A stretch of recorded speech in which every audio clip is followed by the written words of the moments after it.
Cette émission vous est présentée grâce à la participation financière de votre Caisse des Jardins du Cœur des Vallées, qui se distingue par sa nature coopérative et son implication au sein de la communauté.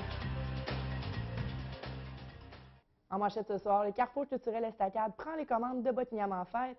Faites attention aux excès de vitesse sur la route. Et le Club Optimiste a tenu son 30e gala jeunesse la fin de semaine dernière.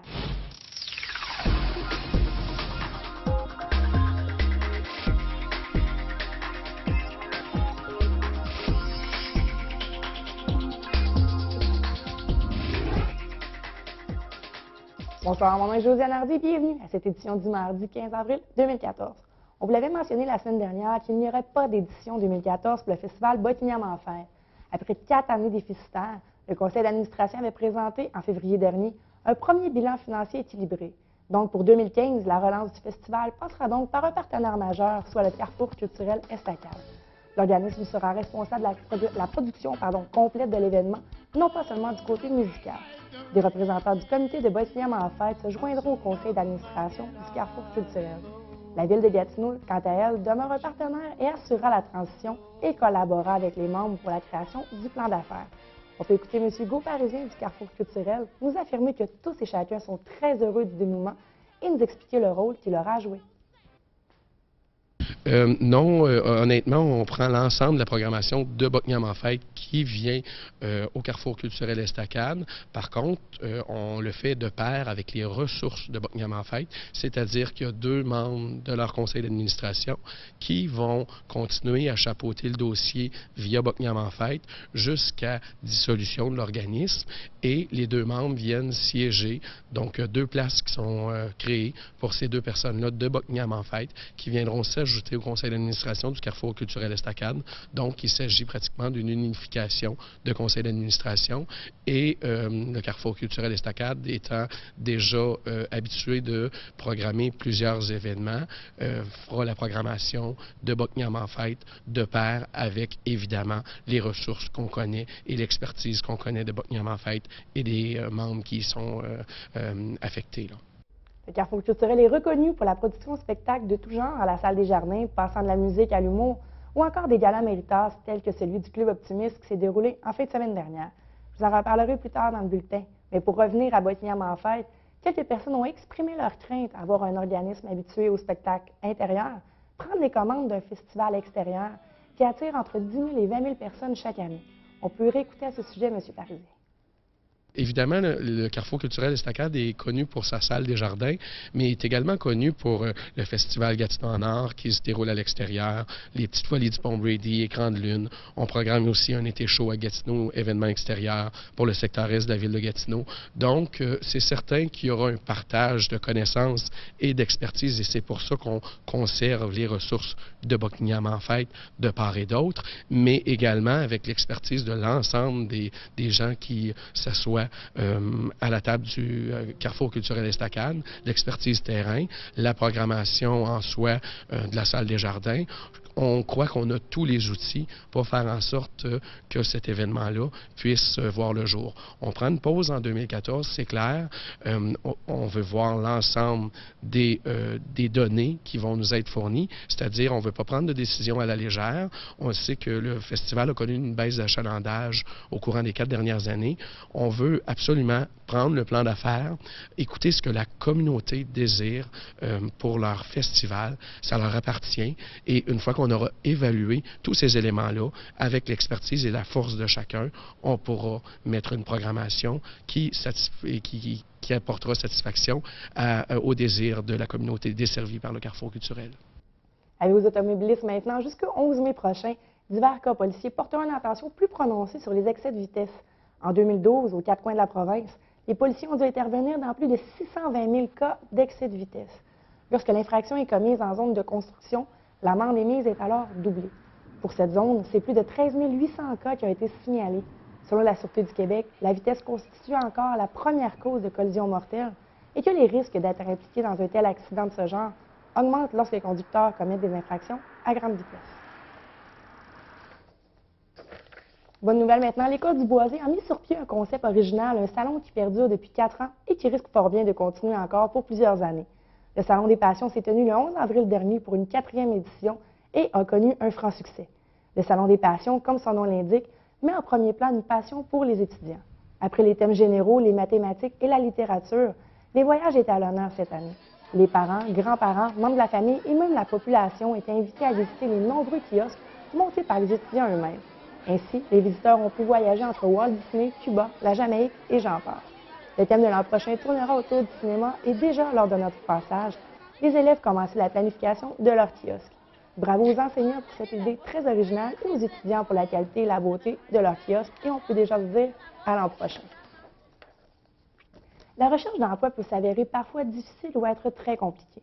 Les employeurs ont parfois par-dessus la tête des foires et de devoir se déplacer lors des fins de semaine. Le Carrefour Jeunesse Emploi Papineau a décidé de profiter de l'expansion des réseaux sociaux, soit Facebook, pour créer les cyberjeudis de l'emploi. La première édition a eu lieu jeudi dernier et s'est avérée, au dire des organisateurs, un franc succès. Ce salon de l'emploi virtuel est un rendez-vous où les chercheurs d'emploi pourront être accompagnés dans leur démarche afin de trouver leur offre d'emploi en ligne. On peut écouter M. Marc Préfontaine du Carrefour Jeunesse Emploi nous expliquer plus en détail ce qu'est les cyberjeudis. En fait, les cyberjeudis, tous les jeudis, on active davantage, on met des offres d'emploi afin d'attirer l'attention des chercheurs d'emploi. Ceci dit, ils peuvent se rendre sur place ici dans notre carrefour. On est ouvert de 8 heures et exceptionnellement, on est ouvert jusqu'à 6 heures le soir pour que les étudiants puissent, entre 4 heures et 6 heures, venir faire de la vérification. L'affichage des emplois est aussi sur place dans notre carrefour. Il y a aussi sur les cyberjeudis des capsules qui aident les jeunes dans leur recherche d'emploi, des questions quiz, on a même des prix. Alors, il y a des cartes cadeaux de chez Métro qui sont offertes. Alors, question de motiver, stimuler un peu les gens qui font de la recherche sur les cyberjeudis. Je vous en ai glissé un mot en tout début de bulletin. Le Club Optimiste a tenu son gala jeunesse pour une 30e année la fin de semaine dernière. Au total, c'est plus de 94 jeunes garçons et filles qui étaient en nomination tout au long de la soirée. Vous pourrez visionner le gala sur nos ondes le mardi 22 avril à 19h30, ainsi qu'en reprise le samedi 26 avril à 18h et le dimanche 27 avril dès 13h. Le gala est d'une durée de 2h30. On peut écouter un extrait du discours du maire de Gatineau, M. Maxime Penneau-Jobin. Ce dernier avait un message bien précis pour les jeunes. On peut l'écouter.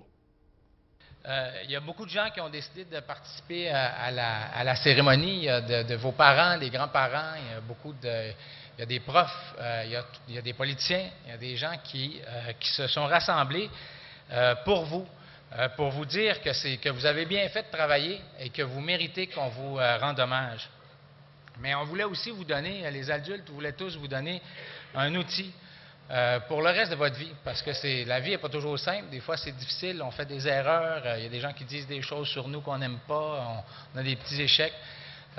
Et des soirées comme ce soir, ça nous aide à passer à travers par la suite, parce que quand on se fait dire, comme on vous le dit ce soir, que vous êtes bon, que vous êtes capable de vous améliorer, que vous avez des beaux succès, c'est quelque chose que vous pouvez garder toute votre vie dans votre tête.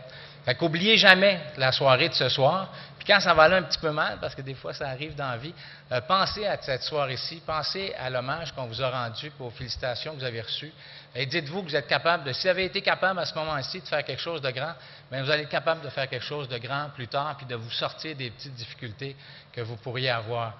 Fait que n'oubliez pas ça. Avec les changements de saison, peuvent survenir des problèmes d'anxiété, de dépression ou autres. Le Centre 24/7 est un centre de crise qui vient en aide aux personnes en détresse. On peut écouter l'entrevue que j'ai réalisée plus tôt cette saison avec Mme Nathalie Patry du Centre 24/7.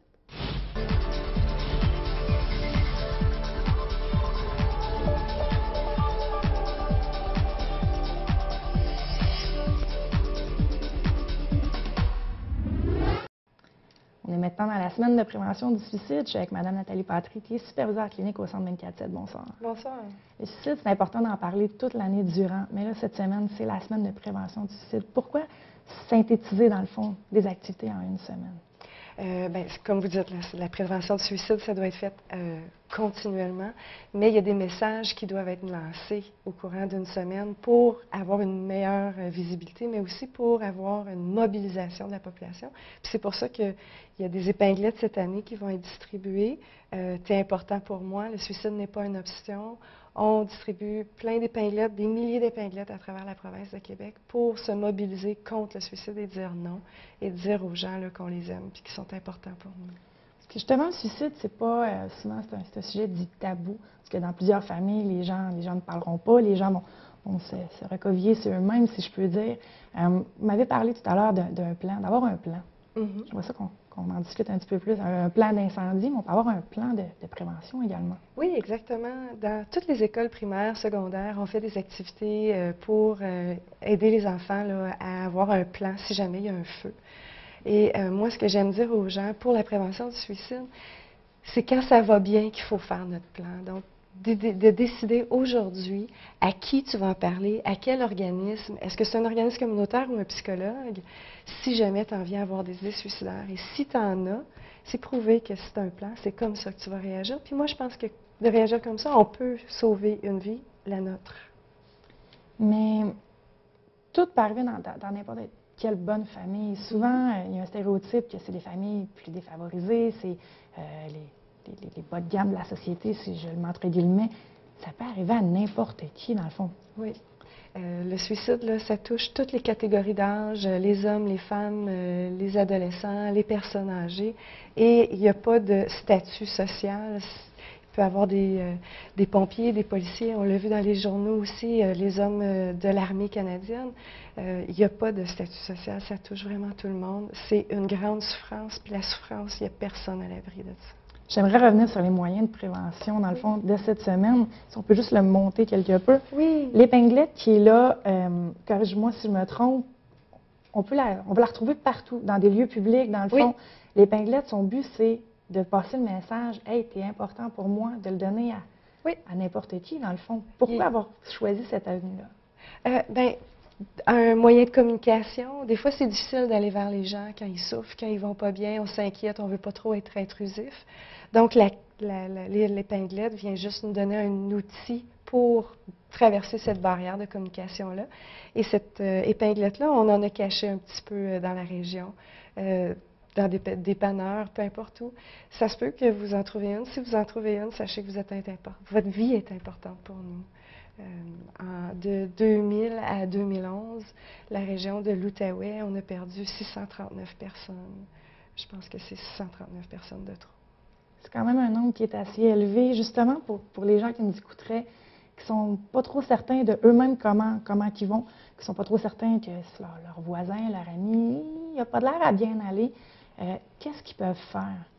Il y a la ligne provinciale qui a été mise sur pied, c'est la ligne 1866-APPEL, 1866-277-3553. Et cette ligne-là, tu vas basculer dans un service d'aide. Et si vous avez des questions, des questionnements, une détresse, vous n'avez pas besoin d'être rendu à penser au suicide là, pour appeler la ligne et avoir de l'information. Justement, ça m'amène sur un point. Les gens, souvent dans la société où on est, peuvent avoir peur. Justement, j'ai peur de déranger. Ben non, c'est tout petit, ma pensée. Il m'a juste dit une phrase comme ça. C'est interprété à double sens. Il ne faut pas se gêner. Il ne faut pas avoir peur. Vous êtes là pour ça. Ah non, il ne faut pas que les gens soient gênés. On a des doutes sur quelqu'un, on est inquiet pour quelqu'un. Il faut appeler et demander de l'aide, le soutien là, aux intervenants qui répondent à la ligne. Et il faut surtout prendre au sérieux là, les messages, qu'ils soient directs ou indirects, d'une personne. Parce que c'est pas toujours de la manipulation, même que je vous dirais que c'est un cri à l'aide. Là. Justement, vous m'amenez sur un point, la manipulation. Parfois, les gens ne veulent pas être aidés, justement. Qu'est-ce que les gens peuvent faire? Est-ce que vous donnez des trucs en même temps? Oui. On donne beaucoup de trucs. On va aider la tierce à faire un petit bout. Et si la personne qui nous appelle ne se sent pas à l'aise de le faire, au centre d'aide 24/7, on va téléphoner la personne, puis on va le faire. On va prendre la relève. Et on a aussi, sur notre site Internet, élaboré un petit guide pour les témoins d'une grande souffrance. Toutes les informations sont là pour les tierces, les proches. Pour l'adresse Internet, c'est laquelle? www? Centre d'aide, www.centredaide247 .com. Excusez. Le www.centredaide247.com. Oui. C'est d'un mot, il n'y a pas de problème. Et là, c'est des statistiques qui sont alarmantes, c'est des situations qui sont pas très agréables à vivre, mais il y a quand même un deuxième côté à la médaille, comme chaque situation. Il y a des belles fins, si je peux dire. Il y a plein de gens qui sentent ça, dont la Fondation Lani qui ont mis un projet. C'est lequel? La Fondation Lani a fait un projet cette année. On fait quelques petites capsules vidéo qui s'appelle Aller mieux, ça se peut, et sont disponibles sur leur site Internet ou sur YouTube. Vous avez tapé là, Aller mieux, ça se peut, Fondation Lani, vous allez trouver les deux petites capsules, 5 à 6 minutes, mais ça laisse vraiment Des beaux témoignages. mots. Oui, des mots d'espoir. Excellent. C'est tout le temps qu'on a. Merci beaucoup Merci. d'être venu avec nous ce soir. Et le message est lancé, il ne faut pas se gêner. Merci.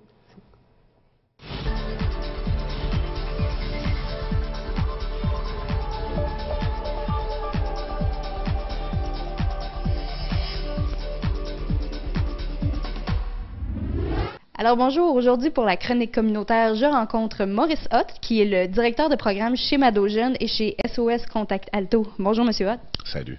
Alors parlons de Mado-Jeunes. Qu'est-ce que c'est Mado-Jeunes? Bien, Mado-Jeunes, c'est d'abord une maison de jeunes, mais pas une, c'est 3 maisons des jeunes, donc 2 dans le secteur de Buckingham, puis une dans le secteur de Masson-Angers.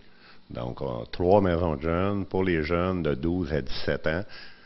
C'est un lieu de rencontre animé où il y a des intervenants qualifiés, où les jeunes ils peuvent venir en soirée.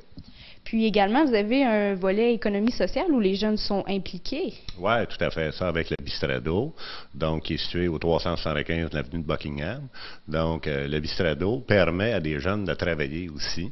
Donc, soit à l'intérieur du Bistrado au niveau là, de l'aide d'animation ou de la cantine, puis également avec le carrefour culturel Estacade là, qui est situé là, à Polyvalente là, de Buckingham. Là. Donc, c'est des jeunes qui travaillent là, pendant les heures de cinéma.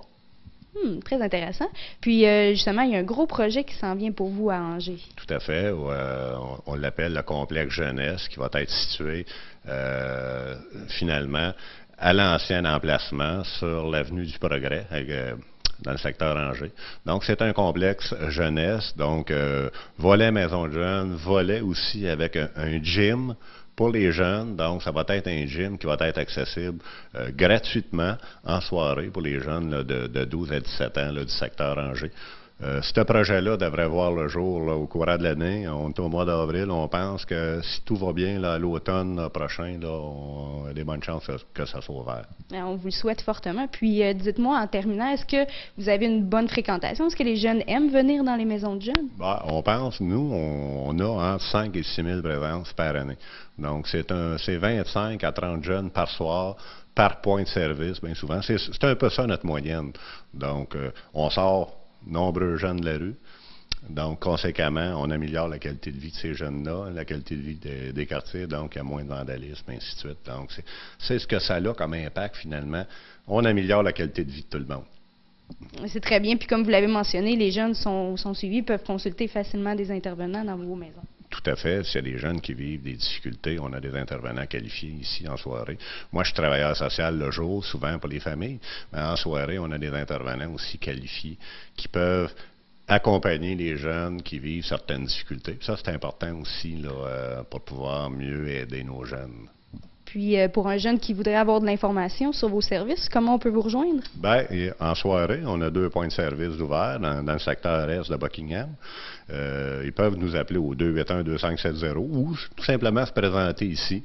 Puis, ça ne coûte rien. Hein? N'importe qui peut devenir membre là, de Mado-Jeunes. Bien, je vous remercie beaucoup, M. Hott. Ça fait plaisir. Alors voilà, c'était Émilie Charon-Pilote en compagnie de Maurice Hott pour la chronique communautaire.